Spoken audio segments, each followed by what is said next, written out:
లూకా సువార్త 23వ అధ్యాయము. అంతటా వారందరూ లేచి ఆయనను పిలాతునొద్దకు తీసుకుని పోయి, ఇతడు మా జనమును తిరుగుబడ ప్రేరేపించుచు కైసరునకు పన్నీయవద్దనియు తానే క్రీస్తును ఒక రాజుననియు చెప్పగా మేము వింటిమని ఆయన మీద నేరము మోపసాగిరి.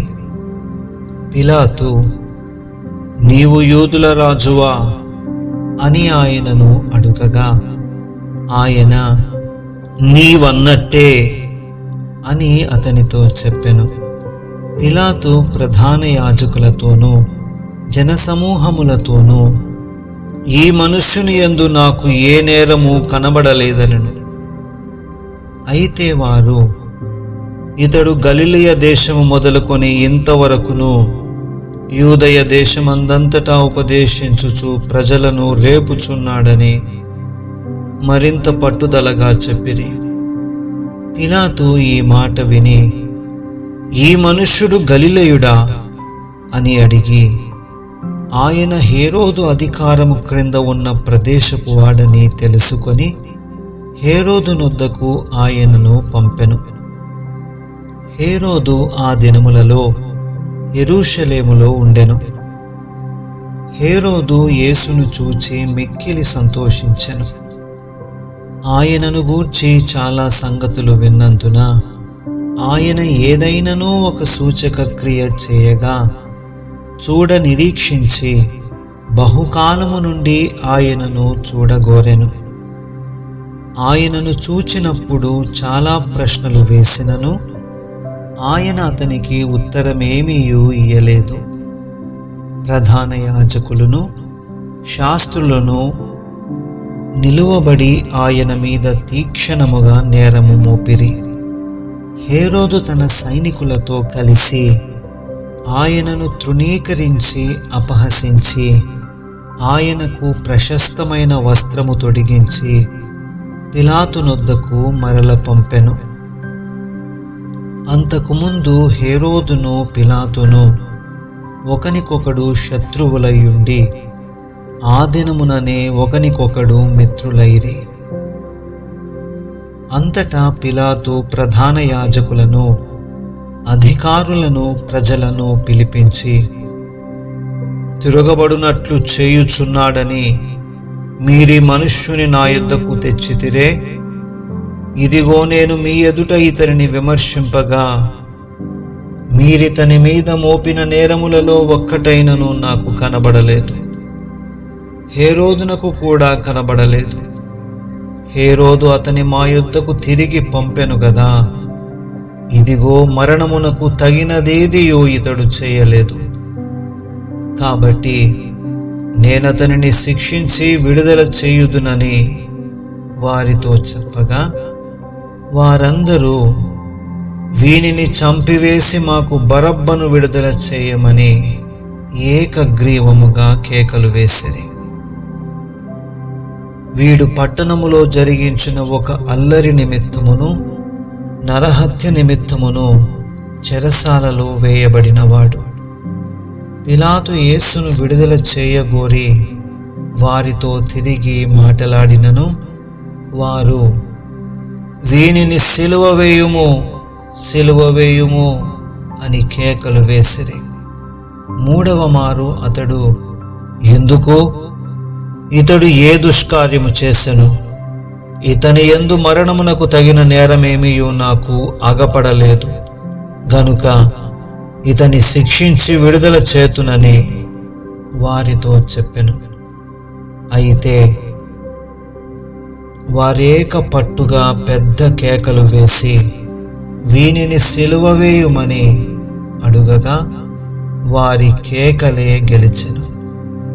కాగా వారడిగినట్టే జరుగవలనని పిలాతు తీర్పు తీర్చి అల్లరి నిమిత్తమును నరహత్య నిమిత్తమును చెరసాలలో వేయబడి ఉండిన వానిని వారడిగినట్టు వారికి విడుదల చేసి యేసును వారికిష్టము వచ్చినట్టు చేయుటకు అప్పగించెను.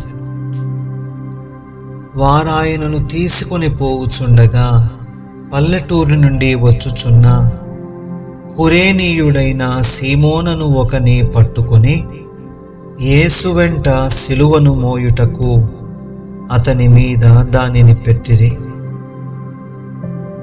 గొప్ప జనసమూహమును ఆయనను గూర్చి రొమ్ము కొట్టుకొనుచు దుఃఖించుచున్న చాలామంది స్త్రీలను ఆయనను వెంబడించిరి.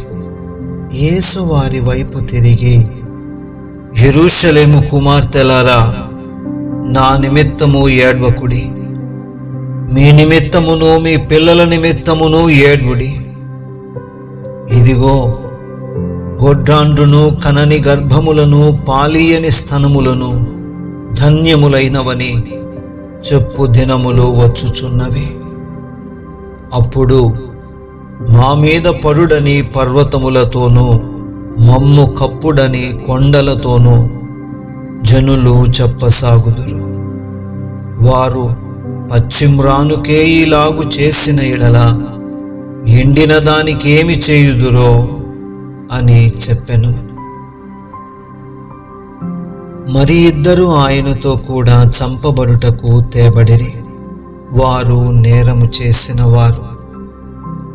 వారు కపాలమనబడిన స్థలమునకు వచ్చినప్పుడు అక్కడ కుడివైపున ఒకనిని ఎడమవైపున ఒకనిని ఆ నేరస్తులను ఆయనతో కూడా సిలువ వేసిరి. యేసు, తండ్రి, వీరేమి చేయుచున్నారో వీరెరుగరు గనుక వీరిని క్షమించుమని చెప్పెను. వారు ఆయన వస్త్రములు పంచుకొనుటకై చీట్లు వేసిరి. ప్రజలు నిలువబడి చూచుచుండిరి. అధికారులను, వీడు ఇతరులను రక్షించెను, వీడు దేవుడేర్పరచుకొనిన క్రీస్తు అయిన ఎడల తన్ను తాను రక్షించుకొనునని అపహసించిరి. అంతట సైనికులు ఆయన యొద్దకు వచ్చి ఆయనకు చిరకనిచ్చి, నీవు యూదుల రాజు అయితే నిన్ను నీవే రక్షించుకొనుమని ఆయనను అపహసించిరి.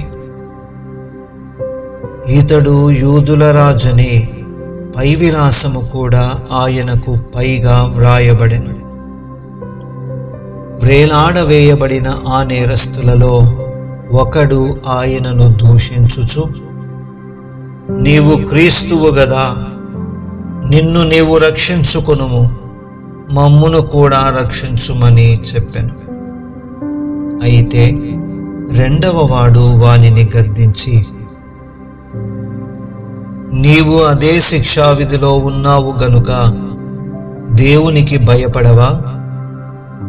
మనకైతే ఇది న్యాయమే, మనము చేసిన వాటికి తగిన ఫలము పొందుచున్నాము గాని ఈయన ఏ తప్పిదమును చేయలేదని చెప్పి ఆయనను చూచి, యేసు, నీవు నీ రాజ్యములోనికి వచ్చునప్పుడు నన్ను జ్ఞాపకము చేసుకొనుమనెను. అందుకాయన వానితో, నేడు నీవు నాతో కూడా పరదైస్సులో ఉందువని నిశ్చయముగా నీతో చెప్పుచున్నానెను. అప్పుడు రమారమి మధ్యాహ్నమాయెను. అది మొదలుకొని 3 గంటల వరకు ఆ దేశమంతటి మీద చీకటి కమ్మెను. సూర్యుడు అదృశ్యుడాయెను.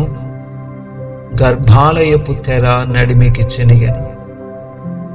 అప్పుడు యేసు గొప్ప శబ్దముతో కేక వేసి, తండ్రి, నీ చేతికి నా ఆత్మను అప్పగించుకొనుచున్నానెను.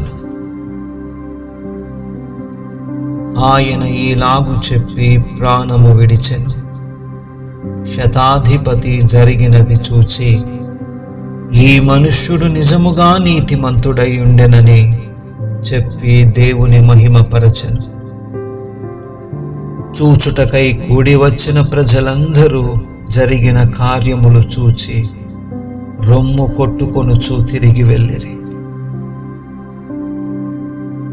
ఆయనకు నెలవైన వారందరూ గలిలయ నుండి ఆయనను వెంబడించిన స్త్రీలను దూరముగా నిలుచుండి వీటిని చూచుచుండిరి. అరిమతయియ అను యూదుల పట్టణపు సభ్యుడైన యోసేపు అనొకడుండెను. అతడు సజ్జనుడును నీతిమంతుడునయ్యుండి వారి ఆలోచనకును వారు చేసిన పనికిని సమ్మతింపక దేవుని రాజ్యము కొరకు కనిపెట్టుచుండినవాడు. అతడు పిలాతునొద్దకు వెళ్ళి యేసుదేహము తనకిమ్మని అడుగుకొని దానిని క్రిందకు దించి సన్నపు నారబట్టతో చుట్టి తొలిచిన రాతి సమాధిలో ఉంచెను. అందులో ఎవడునూ అంతకు మునుపు ఎప్పుడునూ ఉంచబడలేదు. ఆ దినము సిద్ధపరచు దినము, విశ్రాంతి దినారంభము కావచ్చెను.